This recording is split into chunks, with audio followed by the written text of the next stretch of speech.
Hai semua, Assalamualaikum. Selamat datang kembali di channel aku, Tika Family. Kali ini aku akan sharing nih kue lapis ekonomis tapi rasanya premium.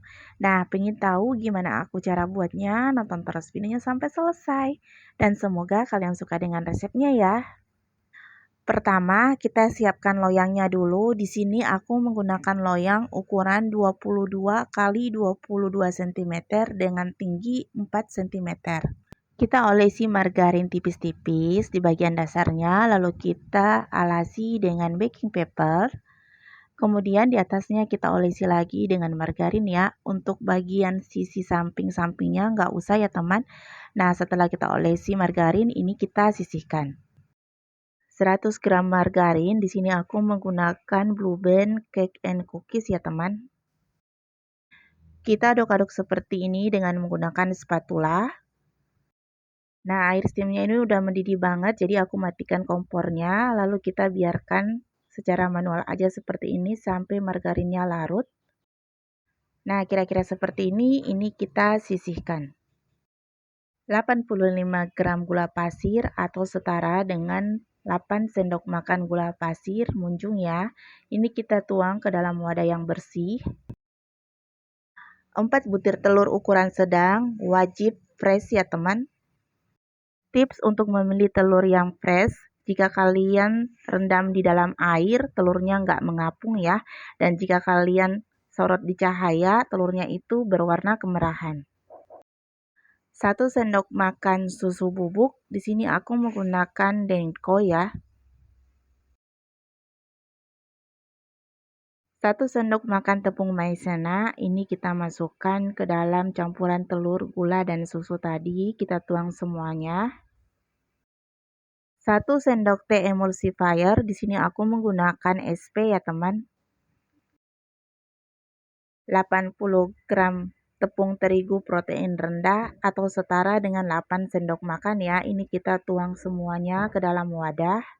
1 sendok teh vanilla essence. Nah, kali ini kita memakai metode all in one ya teman. Jadi kita campurkan semua bahannya, lalu kita nanti ini kita mixer di awal dengan kecepatan rendah.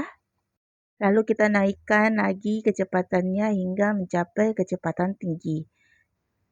Kita mixer adonan ini hingga 7-10 menitan. Hingga adonannya ini berwarna putih dan berjejak. Nah, kira-kira seperti ini kita matikan mixernya ya. Nah, kita angkat dan adonannya ini turun sendiri seperti ini ya teman. Kemudian di sini aku akan aduk dengan menggunakan spatula.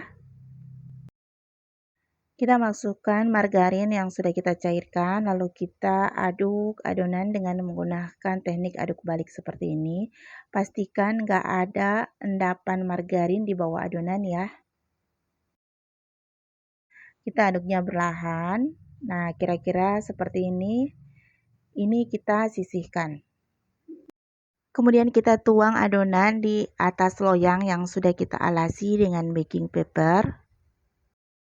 Kita sisakan sedikit, lalu kita tambahkan dengan 1 sendok makan coklat bubuk. Nah, ini kita aduk hingga tercampur rata. Kemudian kita masukkan ke plastik biar nanti kita taruh di atas adonannya ini lebih mudah ya teman. Nah, di sini aku akan ikat dulu. Kemudian kita semprotkan lapisan coklatnya seperti ini ya. Untuk beri motif di atas ini opsional ya teman, kalian nggak harus memberikan motif juga. Jika kalian nggak suka ada motifnya, boleh dibuat polos aja ya. Ini opsional aja. Kemudian aku ambil tusukan sate, lalu aku buat garis seperti ini ya, seperti garis zigzag. Kemudian aku hentak-hentakan seperti ini, biar nggak ada udara lagi yang terendap di dalam adonan. Kemudian ini kita panggang selama 20 hingga 30 menitan. Dan setelah kita panggang, hasilnya seperti ini ya. Oh iya, lama pemanggangan kalian bisa sesuaikan dengan oven masing-masing ya teman. Nah, ini aku akan balik cake-nya. Kita buka baking papernya. Nah, ini. Kemudian adonannya ini kita balik lagi. Nah, hasilnya seperti ini cantik banget. Ini masih dalam keadaan hangat ya teman. Nah ini aku akan potong cake-nya menjadi 4 bagian ya. Pada saat memotong cake ini sebaiknya kalian menggunakan pisau yang tajam ya biar cake-nya nggak mudah hancur dan potongannya ini bisa lebih rapi.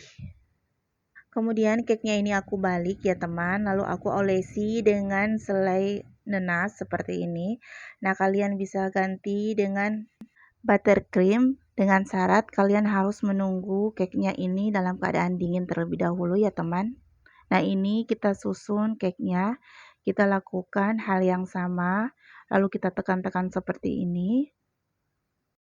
Biar lebih set, kita masukkan dulu ke dalam kulkas selama 15 menitan ya sebelum kita potong-potong. Nah setelah 15 menitan hasilnya seperti ini siap untuk kita potong-potong. Nah, karena aku memakai metode all-in-one, jadi tekstur cake-nya ini lebih rapat ya teman. Nah, kalian bisa lihat ini cake-nya lembut banget, pokoknya recommended untuk kalian coba. Nah, dalam metode all-in-one ini biasanya kita gunakan dalam pembuatan kue-kue jadul ya teman. Nah, untuk dijual kalian bisa plastikin seperti ini biar hasilnya lebih rapi ya. Nah, ini dia lapis vanila versi jadul. Selanjutnya kita akan coba cake lapis vanilanya versi jadul ya. Nah ini teksturnya lembut banget, rapat, dan ini super moist, rasanya premium dengan bahan ekonomi seperti ini ya. Pokoknya ini wajib untuk kalian coba di rumah. Oke, selesai sudah tutorial cara membuat kue lapis vanila versi jadul dengan metode all-in-one. Semoga kalian suka dengan resepnya ya. Sampai ketemu di resep-resep selanjutnya. Assalamualaikum.